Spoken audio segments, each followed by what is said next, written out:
Hi, good morning everybody. Welcome to another fantastic Monday, April the 4th, 2022. And this is being pre-recorded just a few hours before it's being posted. So I just started this video just a few seconds ago, and I paused it to go check something, and my freaking computer cleared what I had just recorded. I had paused it to jump over to check a number, and then it'll come back, and every time I do that, it does that. I don't know why it does that sometimes. And then it didn't even save what I had recorded, because I was going to save that piece and then record another video and finish saying what I was saying, and then get to my video. And I hate when I have to change my video up because it deletes what I already said. Man, this is ridiculous. But all over the next few videos, I'll explain my Easter week. That's what I already had all that said how I was going to do it, and then I started to get to the number of this video of the episode, and I had to check it because I wasn't. Because sometimes I forget what my previous number was, so I have to go check it. I should go check it before I start recording, so I won't have to go through that. But over the next few videos, I'll explain my schedule. So, but I'm gonna be all busy on Wednesday, Thursday, Friday, Saturday. So I'm not gonna be able to do my evening sit down recording sessions any during the week. So I've got a schedule set up for the beginning of the week to get all the videos done. So I'll explain as I go throughout this week. I'll explain it. So, but today's episode 679, part 1. We're gonna be learning how to follow me. The phrase is in our Easter program. It's where our character Anthony is talking to Jesus, and Jesus turns around and says he's thanking him for something. I think he's thanking him for healing his servant Benjamin, and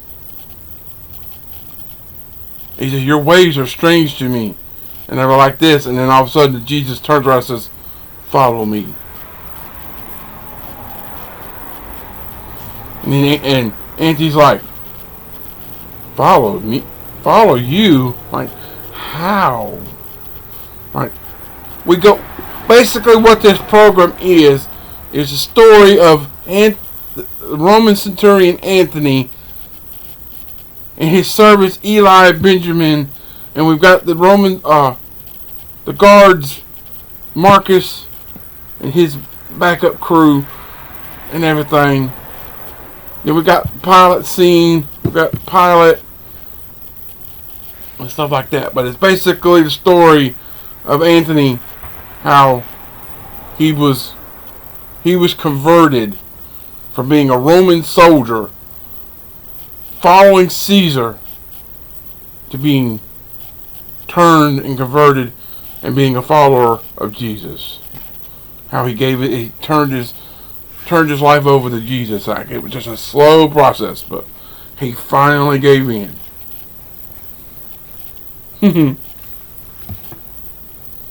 So, but today we're going to be learning how to follow me from Matthew 4:19 and 20. So if you're excited about your first Monday of April, smash the like button. Comment something you like.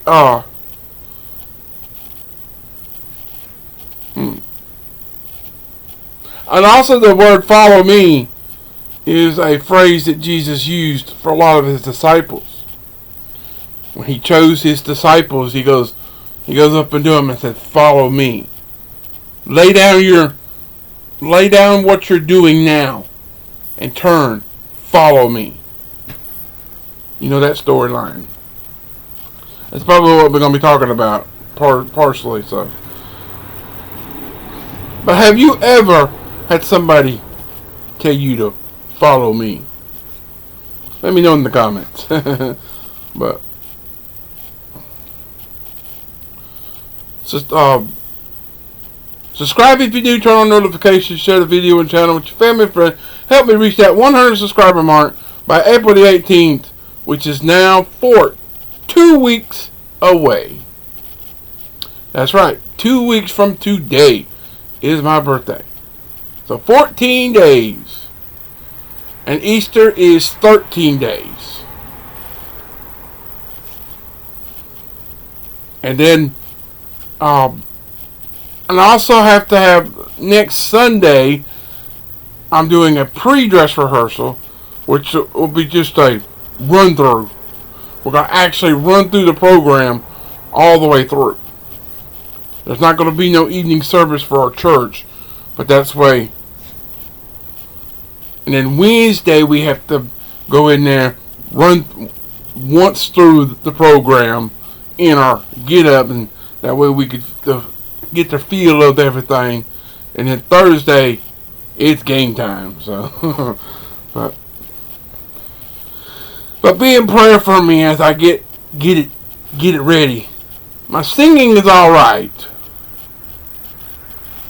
The timing is what I'm gonna have to get back into gear, but the singing parts are pretty good. So, but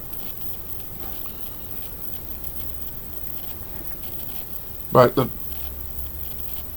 13th, 14th, 15th, 16th, they're all gonna be busy nights that night, including might as well say Sunday the 10th, because we've got pre-dress rehearsals. So those are going to be some busy nights.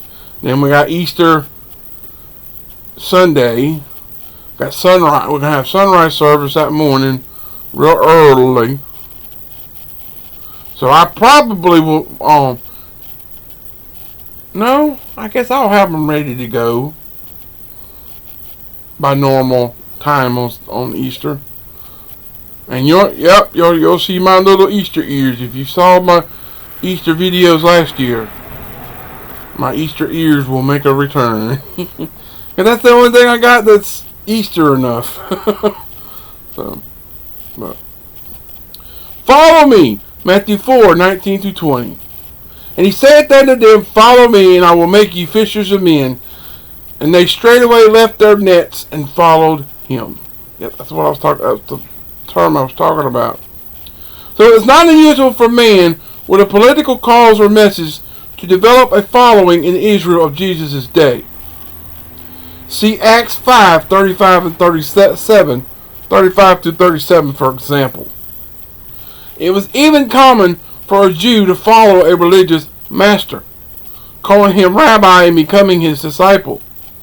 But what made the disciples leave their lives they knew and follow Christ?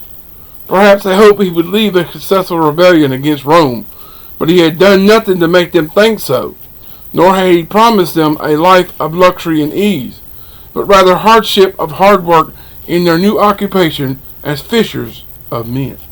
And speaking of masters and stuff like that, in our Easter program, you have the centurion Anthony, and he has his servant Eli. That's what it starts out. Then he has another servant, Benjamin, who is laying sick, close to death, in which he speaks to Jesus and Jesus heals him. And he's slowly seeing all the facts put together. And then then there's a scene with he's supposed to be in the garden. Well, Anthony's supposed to be outside the or outside the walls of the city. But the way the way the scene goes, he's outside the wall of the tomb. So that's the way we got it set up. So we make it look like they're probably gonna put a bunch of bushes in front of the tomb opening where the the stone is. That way it looks like he's outside the walls. But then he starts talking to God, saying, how could I do this? How could I do this? This, how could he do this? But then he releases it, and it goes into a little song, So All Alone. So then it changes scene where Jesus is doing his prayer in the garden. And he's asking his disciples, why couldn't you stay awake for 1 hour while I was in prayer? And then they go through the song, and then right after the song's over with is the garden scene where the mob seizes Jesus and takes him to the high commander, takes him to the Pilate's court, where he's condemned to die.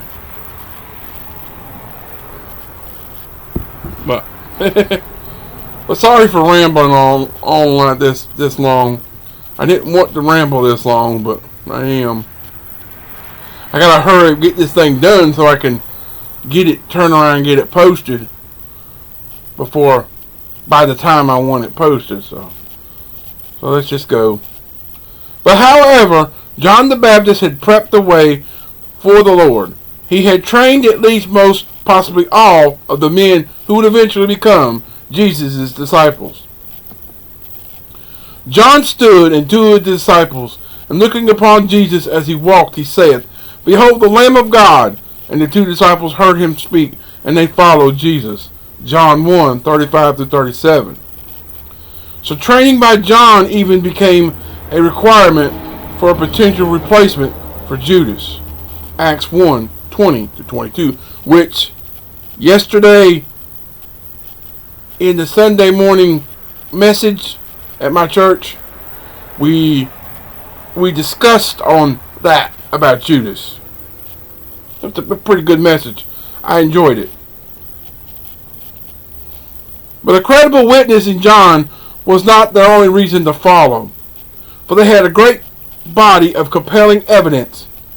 For example, Luke records in Peter's case, Christ had already gained local recognition.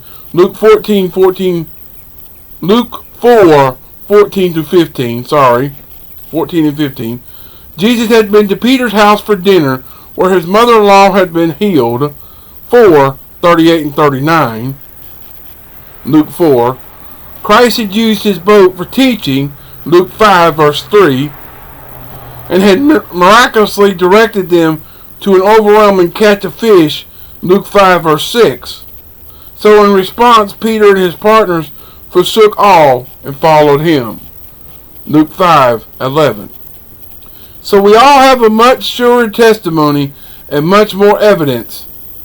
Should we do not likewise? Should we not do likewise? Should we not just drop everything and follow him?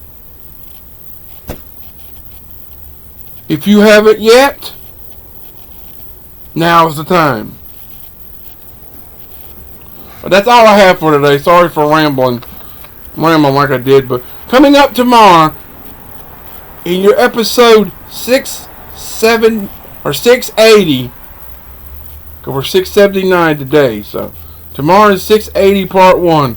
We're going to be talking about arrows in the hand, beginning with Psalm 127 verse 4. So coming up at 1 o'clock today, your part 2 of episode 679, we're going to be learning about wise counsel from Katara Patton. Once again, Katara, Katara Patton. And it's derived from Exodus 15, or 13 through 22, excuse me. Sometimes that 3 and 5 in this, the way they got it printed in this book, looks like a 5 sometimes. But it's 13 through 22. So stay tuned for that. I'll get that just a few minutes. You'll see that after 1 today. But with that said, I love you. I appreciate you. Thanks for watching. Hope you enjoyed it. Sorry for the longer videos. Sometimes I get rambling on stuff and forget my thing. But Keep on keeping on and trusting God, and He'll keep you safe in all you say and do in 2022. And until later, peace out, everybody. Goodbye. God bless. Have a wonderful rest of your fantastic Monday morning. And come back again, like I said, after 1 for wise counsel. Should be a goodie. So, but until then, goodbye.